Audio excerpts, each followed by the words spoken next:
Bienvenidos a Verte Noticias. Estas son las informaciones más importantes del momento. Vamos con la noticia. Puerto de La Guaira, apartamentos en La Guaira, casas en La Guaira para todas las tropelías del régimen, que van desde casas de tortura hasta casas de secuestro, como también las llamadas caletas. Me gustaría que más o menos brevemente le hicieras el resumen a la audiencia. Sí, bueno, básicamente todo el desastre puso de relieve esta situación que quedó bastante claro todavía. Incluso hay rescatistas, he visto unos últimos testimonios de rescatistas mexicanos hablando sobre lo mismo, sobre el tema de los lingotes de oro. Ahí el artículo del Wall Street Journal cita el testimonio de un rescatista con el cual yo también obtuve ese testimonio. Que dice que ellos descubrieron hasta 20 cajas fuertes debajo de los escombros. Entonces, esto tiene un sentido, o sea, esto es la razón por la cual esto se produce, por qué La Guaira es el centro, digamos, lo escondite de las caletas que existen, por cierto, no solamente ahí, existen caletas en diferentes ciudades del país, incluso fincas. En el pasado se ha denunciado la presencia de caletas en fincas en el estado Monagas, ¿no? En Apure, casas enteras en Barinas, en Dos Platos, por ejemplo, donde está Ramón Rodríguez Chacín, donde está la familia de Dodado, es decir, donde están los capos de todo esto. Y en Caracas también. Y en Caracas. ¿no? Sabemos qué está ocurriendo y todos los detalles de esta noticia. Adelante. Sí, absolutamente, y esto tiene una razón de ser, o sea, la razón por la cual Trump está ahora, digamos, mostrando abiertamente que considera a María Corina una gran figura, es porque ellos han visto, han medido y han sentido el efecto de todas estas, digamos, la manera como están conduciendo la política con el régimen, que está siendo muy criticada, por cierto, en círculos republicanos aquí en Estados Unidos, y le está causando de alguna manera un impacto a la campaña para mantener el control del Congreso. Y esto es una cosa que han vociferado también los propios congresistas republicanos, sobre todo del sur de la Florida.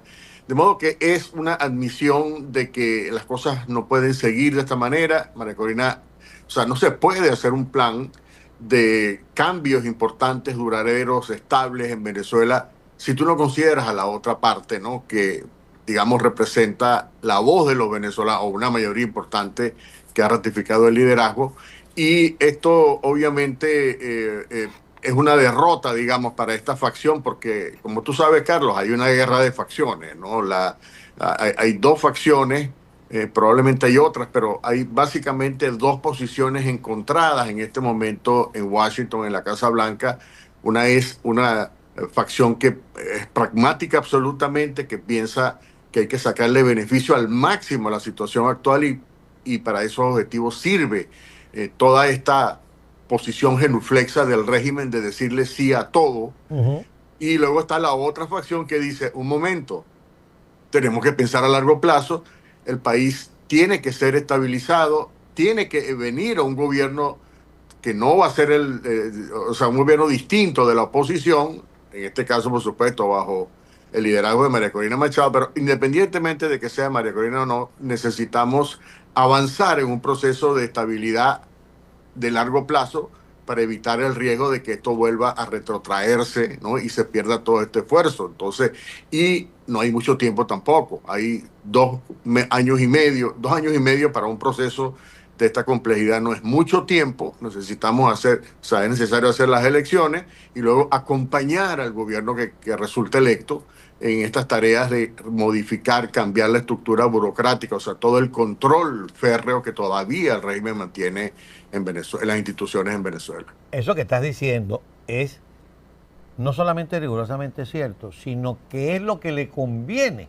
incluso a Estados Unidos. Es al que le puede sacar incluso mejor ganancia para el país y mejor ganancia para el liderazgo en el hemisferio, porque no es lo mismo tutelar a un régimen que tú sabes que en el fondo no quiere nada contigo, que lo hace porque te tiene miedo, porque le tiene miedo a la cárcel, a tener de socio a alguien que va a trabajar para beneficiar al país y para que sus socios también se beneficien, que es el caso de María Corina Machado y la democracia. Pero eso que tú dices, y además acompañarlo, me lleva a la siguiente pregunta.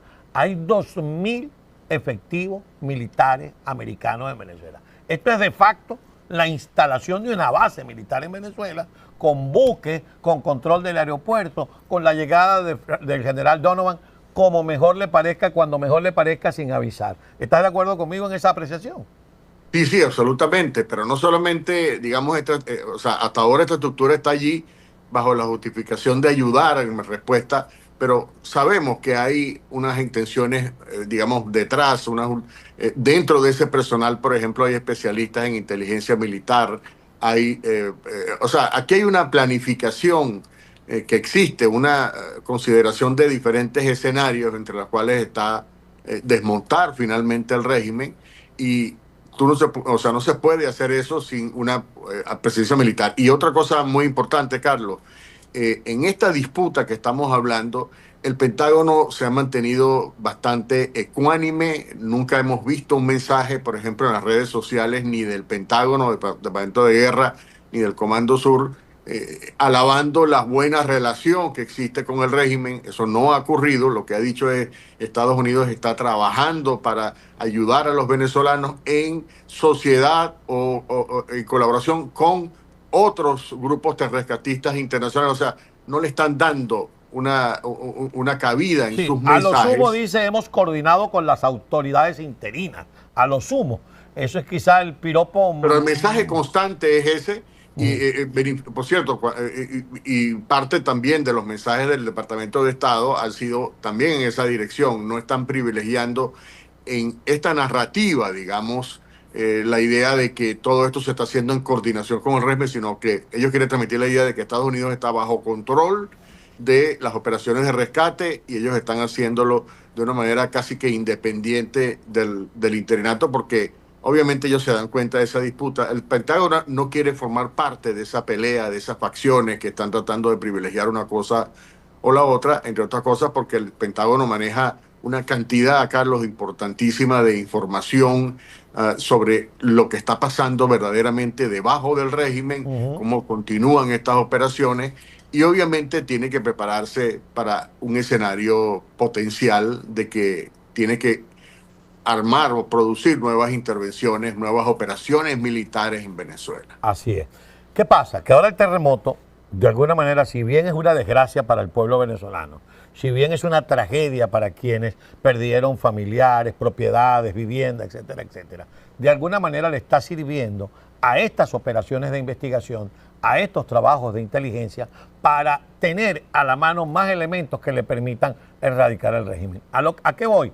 A lo que tú has venido denunciando, que por cierto fue confirmado por el Wall Street Journal, que es utilizar el puerto de La Guaira, apartamentos en La Guaira, casas en La Guaira, para todas las tropelías del régimen, que van desde casas de tortura hasta casas de secuestro, como también las llamadas caletas. Me gustaría que más o menos brevemente le hicieras el resumen a la audiencia.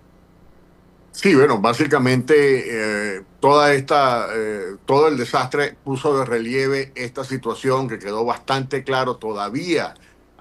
Incluso hay rescatistas, he visto unos últimos testimonios de rescatistas mexicanos hablando sobre lo mismo, sobre el tema de los lingotes de oro.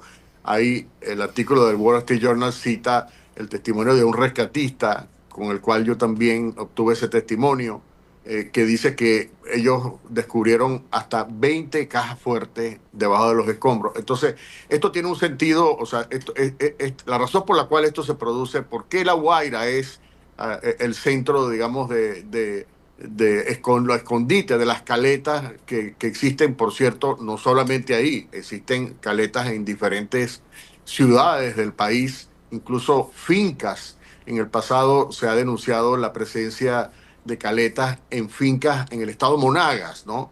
En Apure, casas enteras en Barinas, En Dos por Platos, ejemplo, donde está Ramón Rodríguez Chacín, donde está la familia de Dodado, es decir, donde están los capos de todo esto. y en Caracas también, Y en Caracas. ¿no?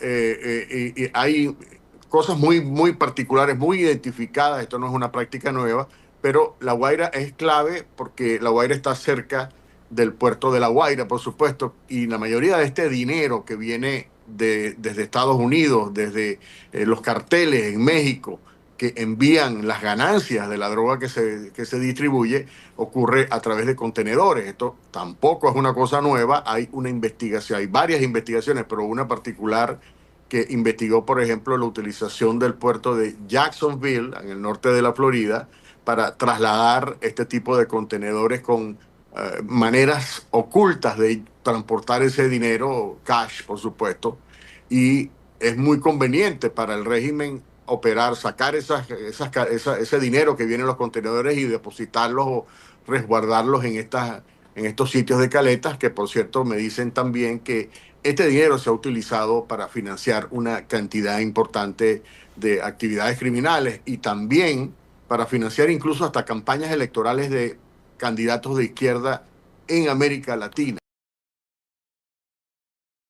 Por informarse con nosotros. Esto fue Vertiente Noticias. Hasta la próxima edición.